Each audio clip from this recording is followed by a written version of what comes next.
Hello. എൻ്റെ ഈ നിപ്പ് കാണുമ്പോൾ നിങ്ങൾ വിചാരിക്കും എനിക്കെന്തോ വിഷമമുണ്ടെന്ന്. വിഷമമൊന്നുമില്ല. എന്ത് വീഡിയോ ഇടണമെന്ന് ഇങ്ങനെ ആലോചിക്കുന്ന നിപ്പാണ്. അങ്ങനെ ആലോചിച്ച് വന്നപ്പോഴാണ് പുതിയൊരു വിഷമം കൂടെ എൻ്റെ തലയിൽ കയറിയത്. അതായത് ചായയുടെ കൂടെ ഇന്ന് സ്നാക്സ് ഒന്നും ഇല്ലെന്ന് ഞാൻ കണ്ടുപിടിച്ചു. അങ്ങനെ അതും ഓർത്ത് വിഷമിച്ചിരുന്നപ്പോൾ ദാ അടിപൊളി ഒരു മഴ. അപ്പം എനിക്ക് മനസ്സിലായി ഈ അടിപൊളി മഴയിൽ ഒരു ചൂട് ചായയും അതിൻ്റെ കൂടെ കുറച്ച് ചൂട് സ്നാക്സും കൂടി ഇല്ലെങ്കിൽ എങ്ങനെ ശരിയാവും? എന്നാൽ പിന്നെ കുറച്ച് സ്നാക്സ് അങ്ങ് ഉണ്ടാക്കിയേക്കാമെന്ന് വിചാരിച്ചു. അപ്പോൾ അത് ഉണ്ടാക്കുന്ന വീഡിയോ കൂടെ എടുത്താൽ ഒരു വെടിക്ക് രണ്ട് പക്ഷിയായല്ലോ. അതൊക്കെയാണ് ഇന്നത്തെ എൻ്റെ വീഡിയോ. അപ്പോൾ ഇന്ന് നമുക്ക് സ്നാക്സ് ഉണ്ടാക്കാൻ വേണ്ടത് ഒരു കിഴങ്ങ് വേവിച്ചതും ഒരു സവാള കുനുകുനാന്നരിഞ്ഞതും ഒരു മുട്ട പുഴുങ്ങിയതും. മുട്ട ഞാൻ കാണിക്കാൻ വിട്ടുപോയേ.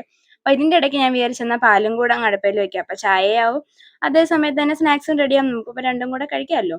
അങ്ങനെ പിന്നെ പാലെല്ലാം അടുപ്പിലോട്ട് വെച്ച് കഴിഞ്ഞപ്പോഴത്തേക്ക് അടുത്ത് നമ്മുടെ സ്നാക്സ് ഉണ്ടാക്കാനുള്ള പ്രിപ്പറേഷനിലോട്ട് പോവുകയാണ്. നമ്മൾ ആ വേവിച്ച് വെച്ചിരുന്ന 2 ഇൻഗ്രീഡിയൻസും പിന്നെ സവാളയും കൂടെ നമ്മൾ നല്ലോണം സ്മാഷ് ചെയ്തെടുക്കണം. അപ്പോഴത്തേക്ക് ഇതാ പാലെല്ലാം തിളച്ച് പോയി. അതെല്ലാം പിന്നെ സെറ്റ് ചെയ്ത് തേയിലയൊക്കെ ഇട്ട് ചായയാക്കി. അത് കഴിയുമ്പം പിന്നെ വേണ്ടത് കോൺഫ്ലവർ പൊടിയാണ് കേട്ടോ. അത് നമ്മുടെ ആവശ്യത്തിന് നമ്മൾ എടുത്തേക്കുന്ന ഇൻഗ്രീഡിയൻസിൻ്റെ അളവനുസരിച്ച് കുറച്ച് കോൺഫ്ലവർ പൊടിയും കൂടി ഇട്ട് കൊടുക്കുക. എന്നിട്ട് നല്ലോണം ഒന്ന് മിക്സ് ചെയ്ത് കൊടുക്കണം കേട്ടോ. അത് കട്ട പിടിക്കാതെ ശ്രദ്ധിക്കുക. ഫോർക്ക് ഉണ്ടെങ്കിൽ അത് വെച്ച് മിക്സ് ചെയ്യിക്കുക ഏറ്റവും നല്ലത്. പിന്നെ ഉപ്പ് നോക്കിയിട്ട് നിങ്ങളുടെ ആവശ്യത്തിന് ഉപ്പിടുക. പിന്നെ എരിവിനനുസരിച്ച് മുളക് പൊടി, കുറച്ച് മല്ലിപ്പൊടിയും പിന്നെ കുറച്ച് മസാലപ്പൊടിയും കൂടി ഇട്ട് നല്ലോണം മിക്സ് ചെയ്യുക. അതിനുശേഷം കുറച്ച് വെളിച്ചെണ്ണയും കൂടെ ചേർത്ത് നല്ലോണം മിക്സ് ചെയ്തെടുത്താൽ നല്ലൊരു ബാറ്ററായിട്ട് വരും. കുറച്ച് ലൂസല്ല, നല്ല കുറച്ച് ടൈറ്റ് ആയിട്ടുള്ള.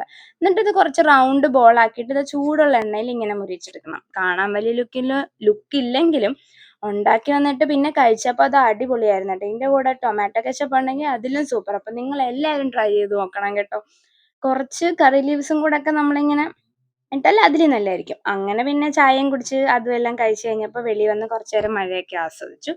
അപ്പോൾ എൻ്റെ ഇന്നത്തെ വീഡിയോ നിങ്ങൾക്ക് എല്ലാവർക്കും ഇഷ്ടപ്പെട്ടിട്ടുണ്ടെങ്കിൽ എൻ്റെ ചാനൽ ലൈക്കും ഷെയറും സബ്സ്ക്രൈബും ചെയ്യണം. അടുത്തൊരു വീഡിയോ ആയിട്ട് വരുന്നത് വരെ ബൈ.